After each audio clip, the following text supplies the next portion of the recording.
When I think back to some of my earliest patient visits, I always remember the look people gave me when I mentioned carbohydrates bread, rice, potatoes. It was a mixture of fear and frustration, as if I had just asked them to give up a lifelong comfort. And honestly, who can blame them? These foods are the backbone of so many cultures, the center of family dinners, celebrations, and everyday meals. So whenever people hear the common advice to avoid carbs, it feels like they're being told to abandon pieces of their own life. That's why I always begin by telling them something that surprises them. You don't have to fear these foods. You just have to understand how they work inside your body. I'm Dr. Lightkim, and over the years I've watched countless patients struggle with their blood sugar, thinking that enjoying a warm plate of rice or a freshly baked potato was no longer an option. But the truth is, there's a smarter, simpler way to eat these foods without sending your glucose levels spiraling. And that journey toward balance begins with a concept that most people have never heard of: resistant starch. I remember the first time I explained resistant starch to a patient. Her eyes widened, not because it was complicated, but because it was surprisingly practical. Most starches break down quickly during digestion, turning into glucose and rushing into the bloodstream like a fast-moving wave. That's what creates those roller coaster glucose spikes that exhaust your pancreas over time.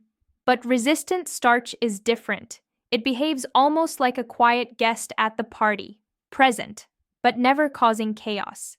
Your enzymes simply aren't equipped to break it down efficiently. So instead of turning into sugar right away, it travels to your large intestine, where your gut bacteria greet it like a gift. They ferment it and turn it into powerful short-chain fatty acids, like butyrate, that help reduce inflammation, strengthen the gut lining, and improve insulin sensitivity. It's almost like your gut microbiome is doing damage control for you. And the beautiful thing is that resistant starch isn't some exotic ingredient you need to buy from a supplement store. It's hidden inside everyday foods. You just have to unlock it. I often tell my patients a simple trick: cook your starchy food, cool it, then reheat it. That alone transforms part of the starch into a resistant form through a process called retrogradation. I once had a patient who loved rice more than anything. When I told him he didn't need to stop eating rice, just cool it overnight and warm it up the next day, he stared at me like I had given him his life back. And he wasn't wrong. Studies show that cooling cooked rice or potatoes for 24 hours at around 39 degrees Fahrenheit significantly boosts resistant starch levels. When you reheat them, you don't undo the effect. It stays. Clinically, this translates to gentler glucose curves, lower insulin spikes, and improved metabolic control. Over time, patients who follow this simple routine often report that their after-meal crashes disappear. They feel lighter, more energized, and more confident with their food choices. And when they realize they aren't trapped by fear, when they see that bread, rice, or potatoes aren't the villain, they start building a healthier, more sustainable relationship with food. Food isn't the enemy. Understanding it is the solution, and this is just the beginning of learning how to enjoy the carbs you love without sacrificing your health. As I continued helping patients rebuild their confidence around carbohydrates, I began introducing them to another transformative concept: food pairing. This is where the story often gets interesting, because people assume that managing blood sugar is only about what you remove from your plate, not what you add. But one afternoon, I sat with a patient named Sam who loved mashed potatoes with an almost emotional loyalty. He told me, "Doc, if potatoes are the problem, then I'm doomed." I smiled because I've heard this so many times and I knew exactly how to guide him. I explained that carbs rarely travel alone in a meal, and what you combine them with can completely reshape your body's glucose response. Imagine two identical plates of rice, one eaten plain and the other eaten with chicken and a little olive oil. Even though they look similar, the second meal behaves entirely differently inside the body. Protein helps slow the release of glucose, almost like a gentle hand on the shoulder reminding your blood sugar to calm down. Healthy fats delay gastric emptying, giving your digestive system more time to handle the starch, reducing sudden spikes. I could see Sam starting to understand. I told him about a major meta-analysis of 154 clinical trials showing that adding protein to carbs can reduce glucose spikes by up to 50%. His jaw literally dropped.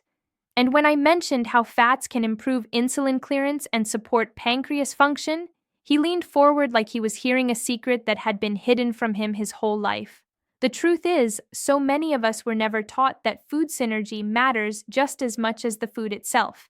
That's why rice and beans, a combination eaten for generations around the world, naturally leads to gentler glucose curves than rice alone. Or why potatoes paired with butter, olive oil, or Greek yogurt cause fewer spikes than plain potatoes. It's not magic, it's metabolic science. But the story doesn't end there. I went on to tell him one of my favorite simple tricks: adding acid. A splash of vinegar, a squeeze of lemon, a spoonful of fermented foods. These tiny additions slow the breakdown of starch and improve insulin sensitivity. Studies show that vinegar alone can blunt glucose spikes by targeting the liver's glucose production.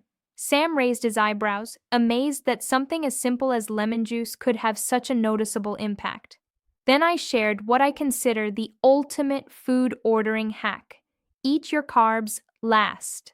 The sequence of eating matters more than most people realize. If you start your meal with bread or juice, you get a sharp glucose spike. But if you begin with protein and vegetables, your stomach releases glucose more slowly and steadily. The same food, eaten in a different order, creates a different metabolic outcome. I told Sam about a clinical study showing that people with type 2 diabetes who ate protein and vegetables before carbs had a 40% lower glucose spike. And another study from Japan showed that eating rice last significantly reduced blood sugar elevations even in healthy adults. By this point, Sam was shaking his head in disbelief, not because the science was complicated, but because it was so surprisingly simple. He told me he felt relieved, empowered, even hopeful. For the first time, he realized he didn't have to abandon the foods he loved, he just had to approach them differently. And it's moments like that, seeing someone rediscover confidence through knowledge, that remind me why I do this work. One of the most memorable moments in my clinic happened when I introduced the idea of walking after meals to a patient named Aisha, a retired school teacher who had struggled with post-meal blood sugar spikes for years. She told me she often felt sleepy and heavy after eating, especially after lunch, and assumed it was just part of aging. But as she described her symptoms, I realized she was experiencing what millions of people silently go through: a glucose surge followed by a crash. I leaned back in my chair and said, "Aisha, what if I told you that just 10 minutes of walking after a meal could change everything?" She laughed at first, thinking I was joking.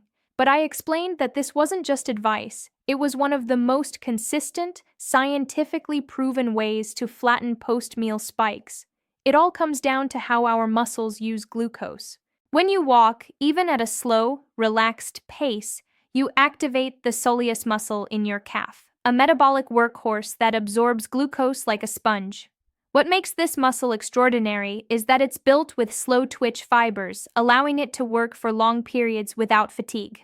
So while you're taking a gentle stroll around your house, your muscles are silently pulling glucose out of your bloodstream, reducing the load on your pancreas. I shared a clinical trial showing that a simple 10-minute walk after dinner dramatically lowered post-meal glucose compared to sitting. Aisha looked stunned, almost as if someone had handed her the missing piece of a puzzle she'd been trying to solve for years. She asked, "Do I have to go outside? What if the weather is bad?" I smiled and told her, "You don't need anything fancy. You can walk indoors, tidy the kitchen, climb a few steps. Anything that gets your legs moving works."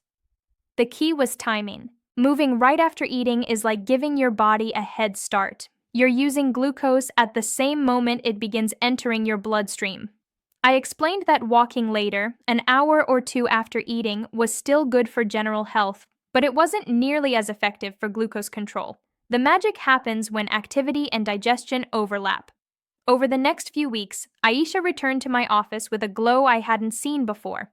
She told me she felt lighter after meals. Her energy was steadier, and her post-lunch crashes were disappearing. She even joked that her grandchildren now joined her for metabolic walks around the living room after dinner. What struck me most was how such a simple habit transformed her sense of control.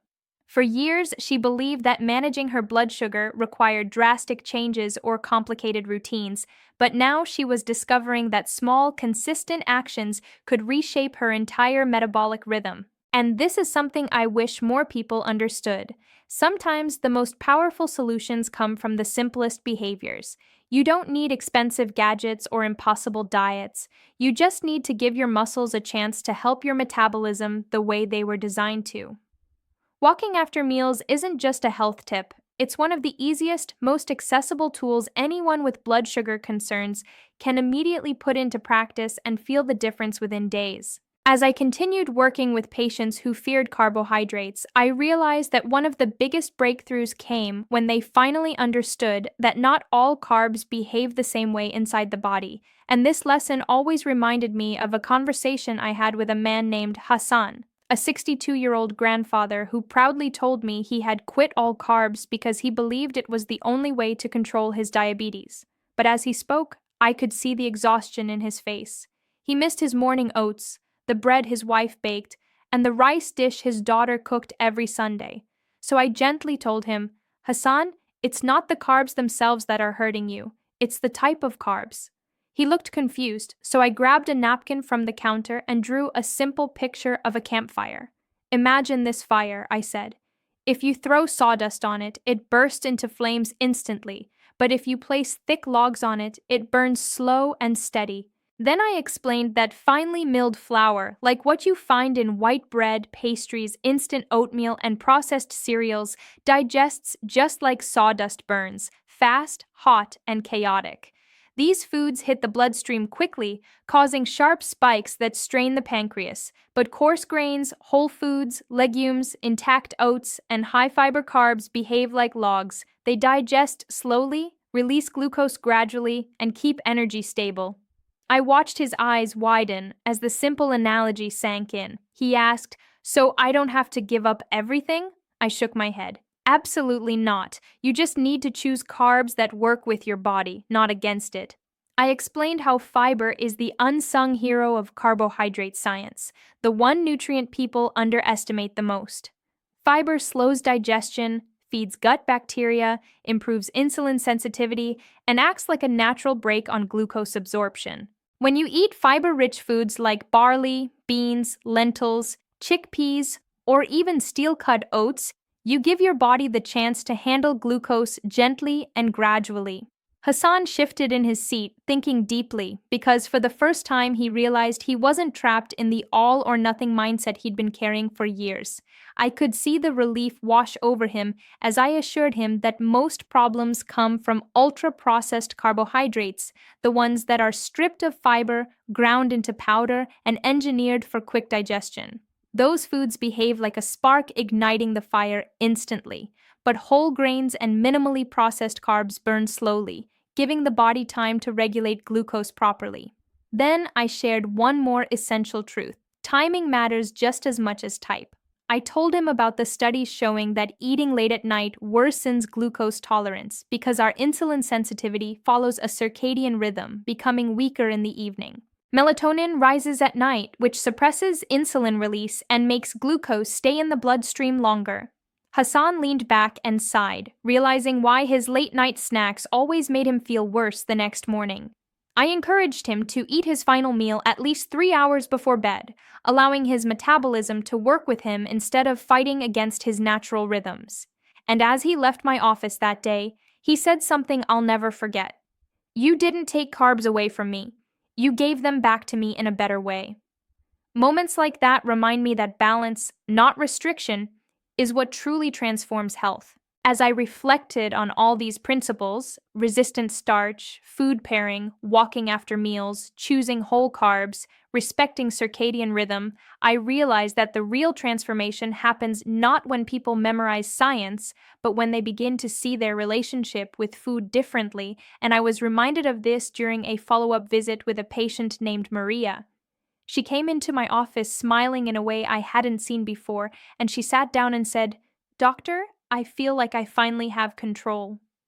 When I asked what changed, she told me that instead of fearing bread, rice, or potatoes, she started applying these strategies one at a time, turning them into small habits rather than overwhelming tasks.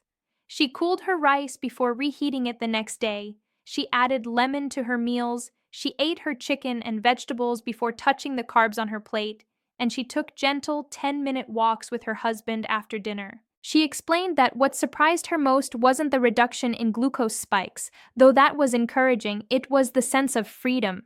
For years, she believed she had to choose between enjoying food or managing her health. But as she talked, I realized she had discovered the same truth I wish everyone knew. Food is not the enemy, habits are the key. I told her that what she was experiencing was exactly what metabolic research shows us. That when you stop trying to fight your biology and instead work with it, everything becomes easier. The body responds better to rhythm, balance, and consistency than it does to strict rules or fear-based dieting. Maria went on to describe how her energy was more stable, how she no longer felt that afternoon crash, and how her cravings had begun to decrease naturally because her blood sugar was no longer spiking and plummeting. She said her sleep improved when she stopped eating late at night, and she even felt more motivated to stay active because she wasn't weighed down by exhaustion anymore. Listening to her, I felt incredibly proud, not because she followed instructions, but because she took ownership of her health in a sustainable way. And that is the lesson I share with every patient. Your goal isn't to avoid carbs forever. It's to learn how to eat them wisely so they become fuel rather than stress. We too often think of health as a punishment or a sacrifice, but the truth is that real health comes from understanding how your body responds to the choices you make every day. These strategies aren't tricks, they're insights into how your metabolism works. Cooling and reheating carbs helps reshape the starch so it digests more slowly. Pairing your carbs with proteins, fats, and acids turns a fast-burning meal into a stable source of energy. Walking taps into the natural glucose-clearing power of your muscles. Choosing whole fiber-rich foods shifts your body from inflammation toward balance, and respecting your body's internal clock helps your pancreas and metabolism function the way they were designed to. As Maria stood up to leave, she told me something simple yet powerful. For the first time, I don't feel broken. I feel educated. And that is exactly why I share this knowledge. You don't need to give up the foods you love. You only need to understand how to enjoy them in a way that keeps your body steady, strong, and supported. Because once you stop battling your meals and start partnering with them, your blood sugar will follow a calmer, healthier path, one that feels natural, sustainable, and empowering every single day.